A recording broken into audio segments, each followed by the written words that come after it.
Coucou tout le monde, j'espère que vous allez bien. On se retrouve aujourd'hui pour un nouvel épisode du podcast Équilibre et on continue en cette seconde semaine du mois d'octobre sur notre Spooky Season. Oh, qu'est-ce que j'adore ça! Spooky Season! Ah, mais je vais en faire une sonnerie de SMS, c'est pas possible. Donc on se retrouve pour la deuxième semaine de ce mois d'octobre avec notre Spooky Season sans aucune intro pour rentrer dans le vif du sujet.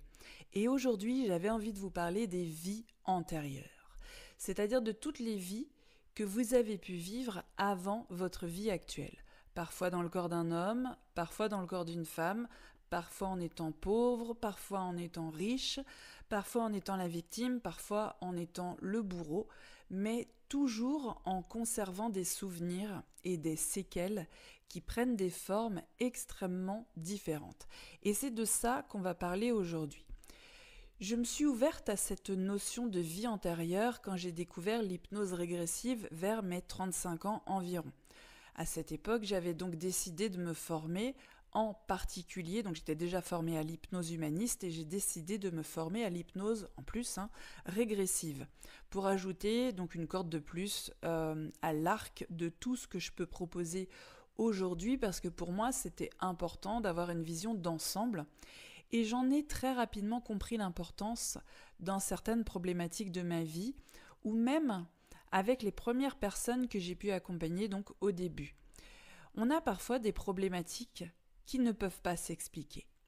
Alors qui non seulement ne peuvent pas s'expliquer aujourd'hui, mais qui ne peuvent même pas s'expliquer par notre adolescence ou par notre enfance. En revanche, elles peuvent parfaitement s'expliquer par une vie antérieure que nous avons eue.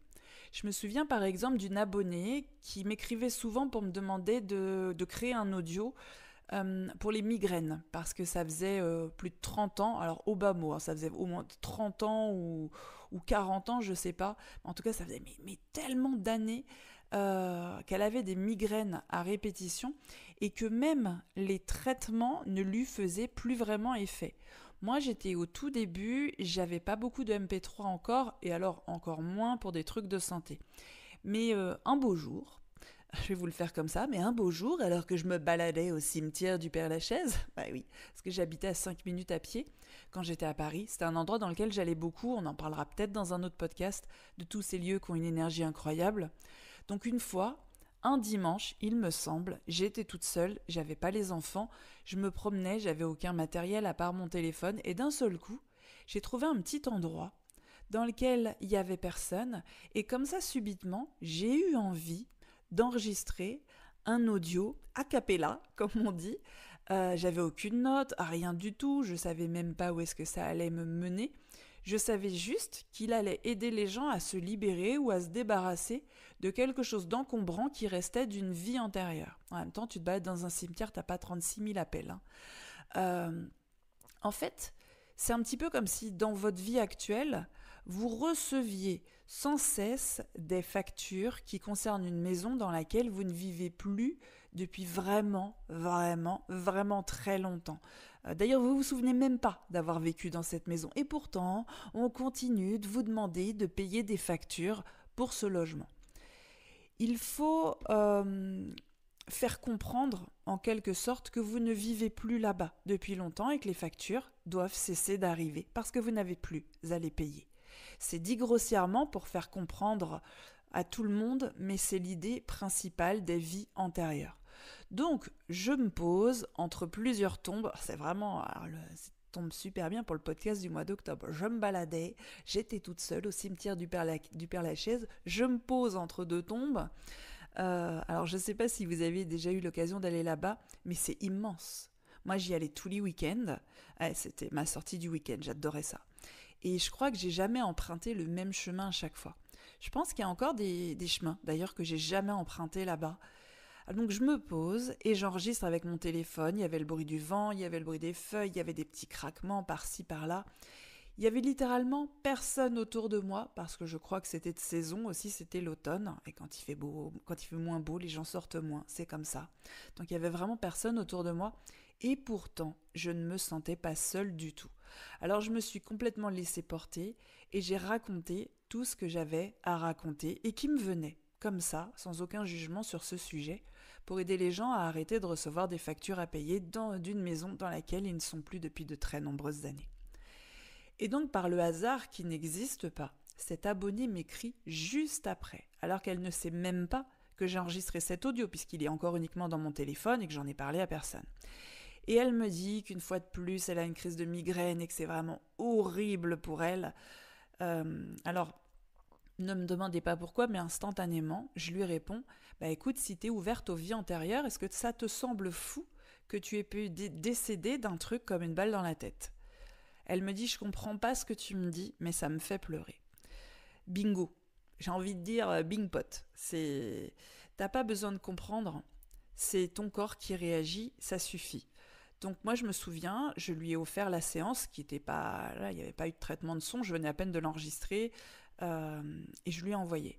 Elle l'a écouté une seule fois et ça va faire des années maintenant qu'elle n'a pas eu la moindre migraine depuis le jour où je lui ai dit ça et où elle a écouté l'audio. D'ailleurs elle m'a dit qu'elle l'a écouté une fois parce que comme je lui avais envoyé par mail un lien, elle l'a pas enregistré. Donc en fait elle l'a perdu au bout d'une semaine, donc elle l'a écouté qu'une seule fois. Voilà. Je pense que c'était la meilleure histoire avec laquelle je pouvais introduire les vies antérieures et les vestiges que l'on rapporte dans ces vies jusqu'à notre vie actuelle. Il y a des choses que vous ne pouvez pas expliquer, même avec la meilleure volonté du monde, avec la meilleure rationalité.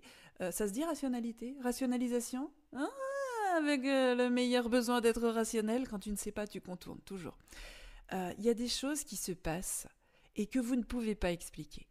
J'ai accompagné des gens, alors maintenant ça va faire un petit peu plus de 5 ans, donc j'en ai accompagné du monde, et j'ai accompagné des gens qui étaient terrifiés à l'idée de mettre un pied dans l'eau et dont on a retrouvé des anciennes vies avec des morts par noyade. J'ai eu une dame à qui on avait dit qu'elle ne pouvait pas avoir d'enfant, alors elle est venue vers moi en me disant qu'elle avait l'impression qu'on la punissait. Ce que j'ai ressenti, c'est que c'était elle qui se punissait pour quelque chose qu'elle avait probablement fait à un enfant. Quand je l'ai accompagnée, c'est exactement ça qu'elle a retrouvé toute seule. Et depuis, elle a eu 2 enfants. J'ai une personne qui est venue vers moi en se décrivant comme claustrophobe. Elle supportait pas d'être dans des petits endroits fermés. Elle supportait pas non plus qu'on la prenne dans les bras.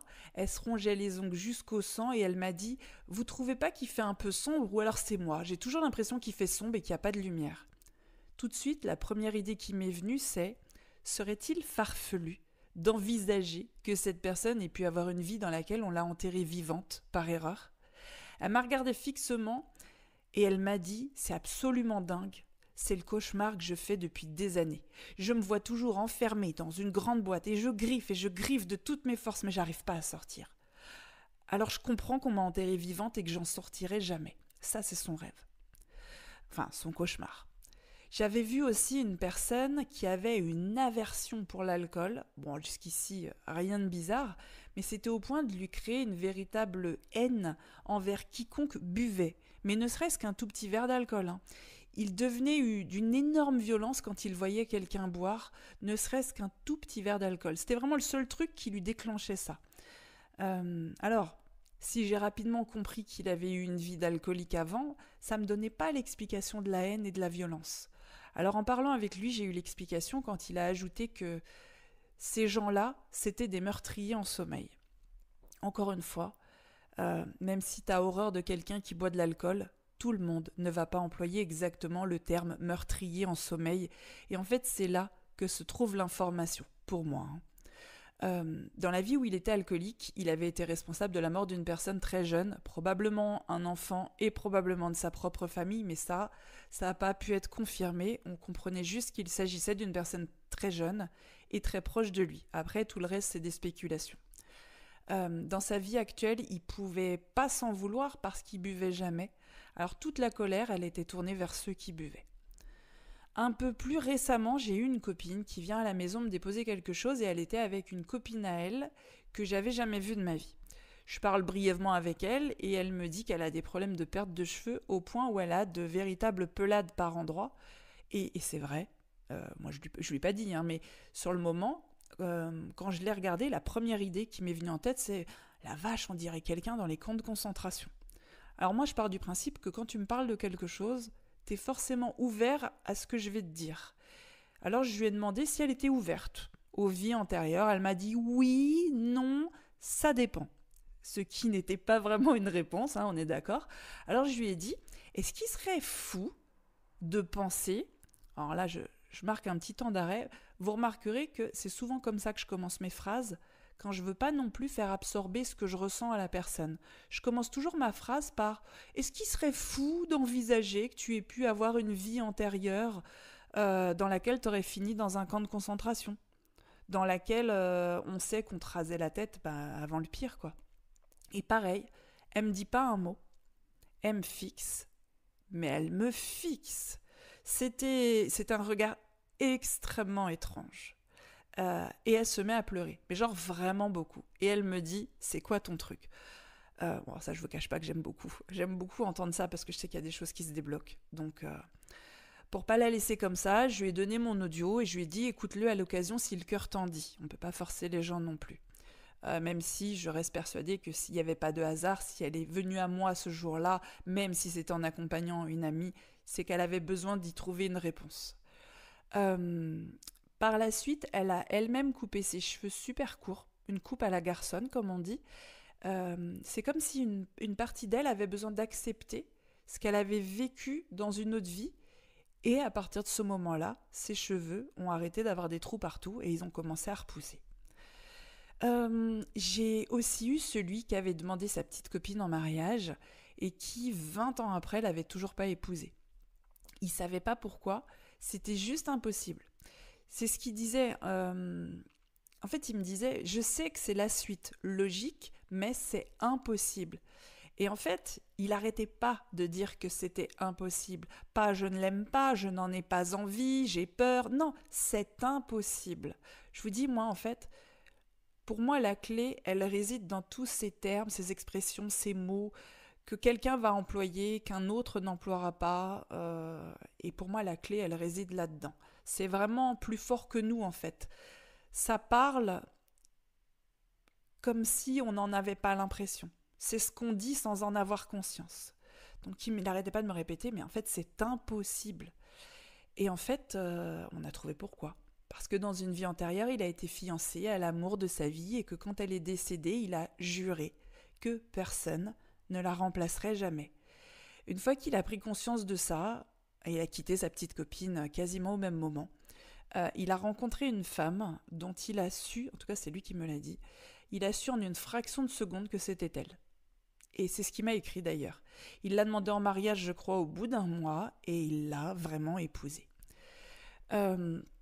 Toutes ces choses-là, on les découvre avec de l'hypnose régressive, bien entendu, mais on les découvre également, comme c'est le cas pour moi, quand on a une bonne connexion Wi-Fi spirituelle, comme j'aime bien l'appeler, et qu'on a confiance dans ce qu'on ressent.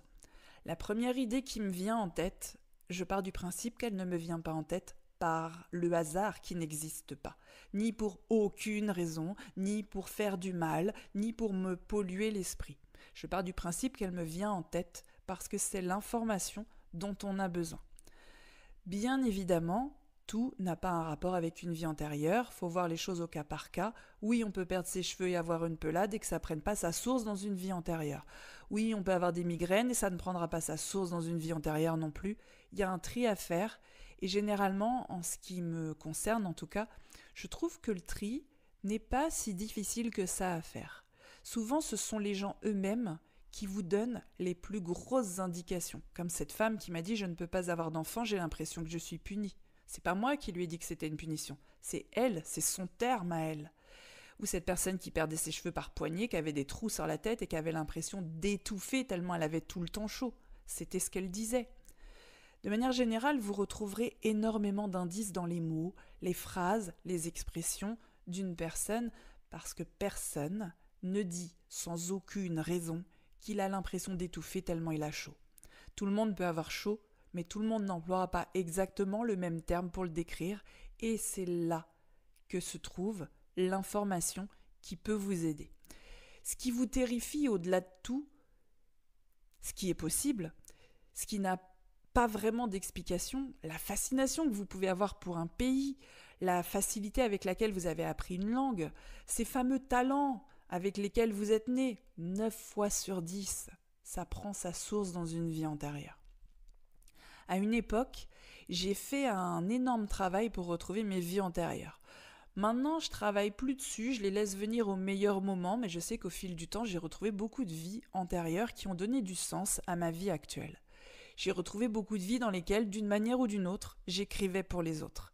Ce qui m'a permis de comprendre pourquoi il m'a fallu du temps dans ma vie actuelle pour écrire sous mon propre nom. J'ai retrouvé plusieurs vies dans lesquelles j'ai connu quelqu'un avec qui la relation a été vraiment douloureuse dans la plupart des vies, le plus souvent contre notre volonté. Et dans une des vies, on était fiancés, on devait se marier, et il est décédé au combat, et moi, de tristesse, je me suis suicidée après. C'est sans doute la vie la plus difficile que j'ai retrouvée pour moi, parce qu'elle me ressemble tellement pas. Elle me ressemble tellement pas. C'est à l'opposé de qui je suis aujourd'hui. Mais ça m'a permis de comprendre pourquoi, malgré tout l'amour que j'ai porté à cette personne dans ma vie actuelle, j'ai absolument tout fait pour le tenir le plus loin possible de moi, en allant même jusqu'à dire un jour, je m'en souviens, j'en parlais avec une amie, si je l'ai pas, au moins on pourra jamais me le retirer. Vous voyez, l'information, elle est là. Elles sont là, les informations, dans toutes ces phrases qu'on utilise sans même plus y penser. J'ai retrouvé plusieurs vies avec le père de mes enfants, notamment une dans laquelle j'avais des mœurs légères, on va dire, sauf si vous me trouvez un autre terme pour prostituée de luxe, mais voilà, c'était ça. Et il me voulait rien que pour lui, au point où il m'a tuée. Ce qui m'a permis de comprendre pourquoi c'est exactement ce qui a failli arriver le jour où, après l'avoir quitté, j'ai voulu refaire ma vie dans notre vie actuelle. Il y a des gens que vous allez rencontrer et à la première seconde, vous avez l'impression de les connaître depuis toujours. Je ne sais pas si vous pensez que cette expression vient du hasard, moi je ne pense pas. Je pense que c'est justement parce que vous les connaissez depuis toujours. Et votre meilleur ami, c'était probablement un frère ou une sœur dans une vie d'avant. Et la personne dont vous vous méfiez sans aucune preuve tangible, palpable, mais c'est tout votre corps qui vous le dit, vous le savez, quand on vous la présente, c'était probablement quelqu'un qui vous a causé beaucoup de tort dans une autre vie. Cette personne que vous aimez plus que tout et que vous avez du mal à oublier, c'était probablement une personne avec laquelle vous avez été durant de nombreuses vies. Mais vous aurez aussi tous ces gens qui vont vous dire que c'est pas possible. Ça me rend dingue, c'est vraiment un truc de fou. Je vais pas raconter ça, sinon on va me faire interner. Oui, je sais, on est plusieurs dans ma tête. Et dont on retrouvera une ou plusieurs vies dans laquelle on leur avait collé l'étiquette du fou. Ça, c'est quelque chose que j'ai retrouvé aussi chez moi. C'est un champ lexical que j'utilise énormément. C'est vraiment quelque chose qui est resté en trame de fond toute ma vie, plein de choses dont je n'osais pas parler par peur qu'on me traite de folle. Et d'ailleurs, c'est une remarque sous couvert d'humour que l'on me fait depuis toujours quand je commence, quand je commence à délirer. Vous voyez, le mot, il est très intéressant. Quand je commence à faire des blagues en cascade, quand je commence à délirer. Ce mot est très intéressant. Eh bien, on me dit toujours, dis donc, t'es pas très nette. Vous voyez, ce genre de choses. Ce champ lexical me poursuit littéralement et je sais pourquoi. J'ai retrouvé des vies vraiment en lien avec la psychiatrie. C'est très, très intéressant. Contrairement au transgénérationnel, les vies antérieures ne sont pas vouées à se reproduire. Elles sont vouées en revanche à se poursuivre pour régler les dettes, renouer les liens et surtout rétablir l'équilibre. Parce que c'est ce qu'on veut tous à un moment donné, rétablir l'équilibre, rétablir le mal qui a été fait, rétablir les dommages qui ont été faits, les pertes qui ont été causées, rétablir l'équilibre. Encore et toujours, c'est notre seul et unique but de rétablir l'équilibre dans notre vie. C'est pour ça qu'il ne faut jamais aller ni dans le trop ni dans le pas assez. Notre but ultime, c'est rétablir l'équilibre partout. Alors s'intéresser aux vies antérieures, c'est extraordinaire. C'est un mélange de toi et de l'opposé de toi réunis au même endroit. C'est une sorte de manuel sur comment vont fonctionner certaines choses dans ta vie, comment vont se passer certaines relations, quel genre de chemin tu vas choisir d'emprunter à certains moments de ta vie. C'est des vieilles mémoires rangées dans un coffre sur lequel il y a écrit à consulter en cas d'extrême nécessité, mais en étant surtout extrêmement prêt à accepter ce que tu vas y trouver. Spooky Season, on a terminé. Merci beaucoup de m'avoir écouté jusqu'au bout. J'espère que c'est aussi intéressant à écouter pour vous que c'est intéressant pour moi à vous le raconter. Je vous souhaite plein de bonnes choses et on se retrouve la semaine prochaine pour un nouveau Spooky Season. Je ne sais pas pour qui je me prends, où je me crois, mais ce Spooky Season, je l'adore.